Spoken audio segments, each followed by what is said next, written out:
the same time as the dog came round the corner on its way home as well, looking very, very pleased with itself.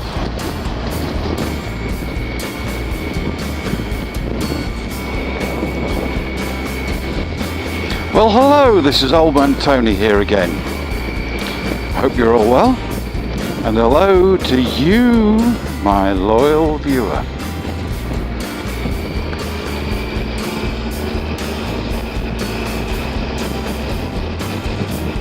It's been a couple of weeks since I've been out on the bike.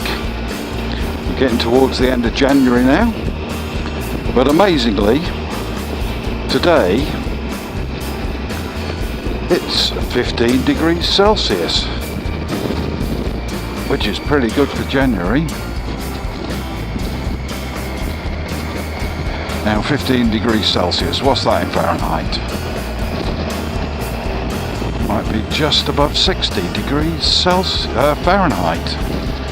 So 15 degrees Celsius, 61 or 2 degrees Fahrenheit. Now that's an amazing temperature for this time of year, but I'm not complaining. The roads are relatively dry and I'm out on the bike. In my last vlog, I talked to you about a red setter that I had, and how it was, if it got the chance, it was off on its own.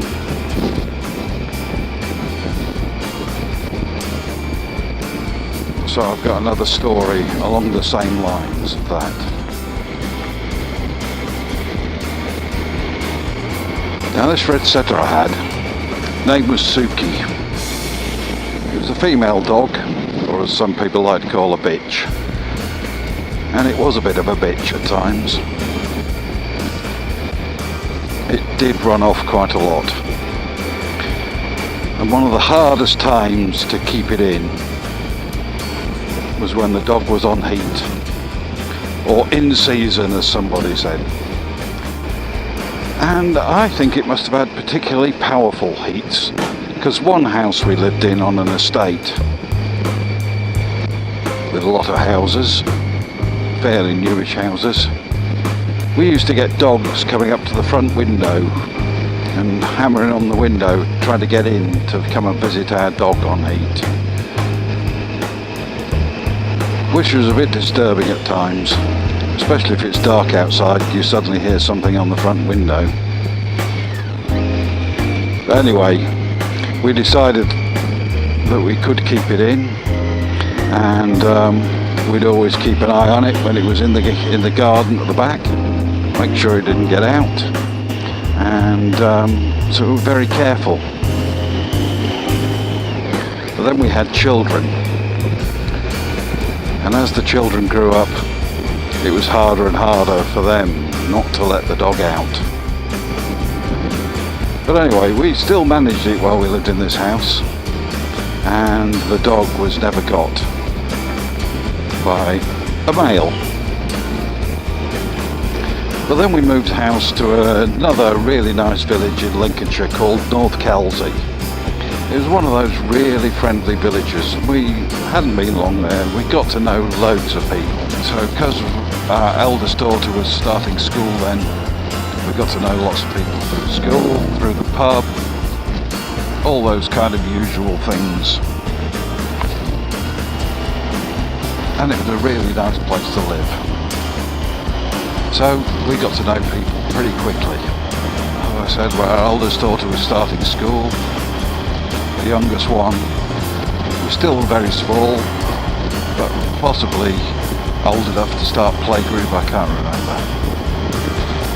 But anyway, the dog cried to go out one day, and it was one of those times of the year when it was in season, and our eldest daughter opened the door and let the dog out. And before we could shout, "No, no, no!" the dog was gone. So we had a bit of a look round where we couldn't see it and started to get worried. So I went out on the streets of this village looking for the dog. But in the meantime, My wife was at home with the two girls and she got a phone call. And the phone call said, "Oh, we've just seen your dog on the green. It's with another dog. I think it's Mrs. Brown's dog. And they're doing things that dogs like to do."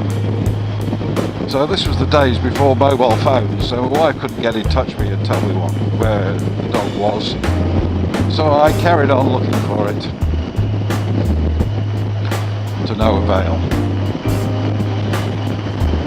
And then about half an hour later, my wife got another call from somebody else in the village and said, "Hello, how are you?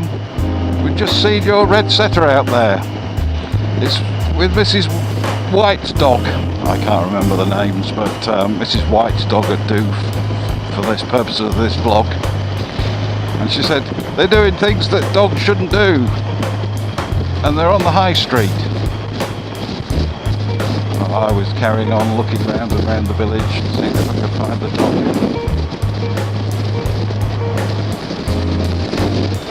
And then my wife got another call. Said, "Hello, is that Carol? We've just seen your dog. It's out loose. It's with Betty's dog. Down on Low Street. And they're doing things that dogs shouldn't do." By now, my wife was getting quite worried about all this. And then eventually I gave up looking and came home just at the same time as the dog came round the corner on its way home as well, looking very, very pleased with itself.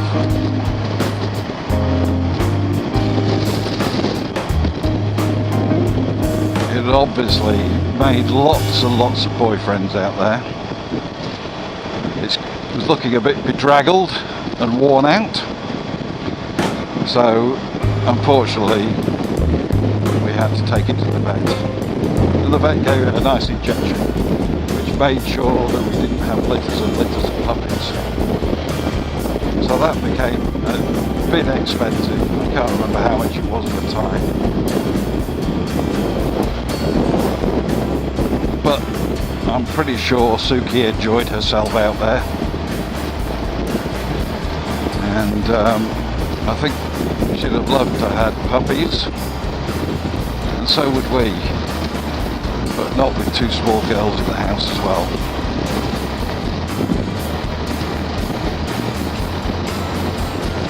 So that's how friendly a village can be. And even all the other dogs are friendly to ours. So thanks very much for watching.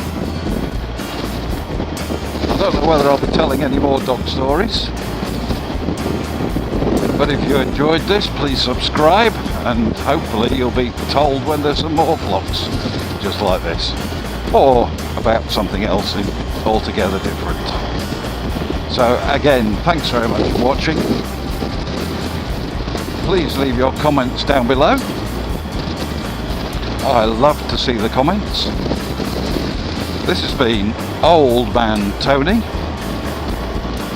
Goodbye.